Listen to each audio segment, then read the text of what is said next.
Hello friends, చూస్తున్నారా? ఇవి వచ్చేసి లీఫీ వెజిటబుల్స్ అన్నమాట. లీఫీ వెజిటబుల్స్ అంటే అర్థం ఏంటంటే ఆకుకూరలు. ఇవి మన హెల్త్కి చాలా మంచివి.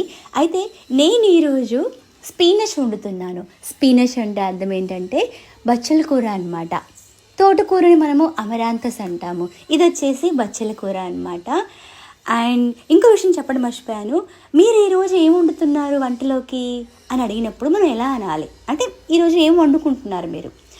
I'm going to prepare స్పీనచ్ curry for dinner.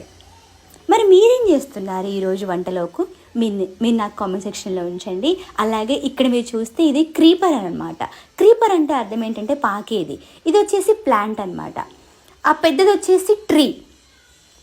మరి బుడ్డిది ఉంటుంది, దాన్ని మనము సాప్లింగ్ అంటాం. చిన్నది మొలకలాగా చిన్నగా ఉంటే సాప్లింగ్ అంటాం అనమాట. ఇంకా పక్కన చూడొచ్చు మీరు, ఇది గడ్డి అనమాట. గడ్డిని మనము గ్రాస్ అంటున్నాము. ఇలా గ్రాస్ పీకడాన్ని మనము రూట్ అవుట్ అంటాం. ఇవన్నీ కూడా వీడ్స్ అంటే కలుపు మొక్కలు అనమాట. నేను కలుపు మొక్కలు తెంపుతున్నాను, చూడండి.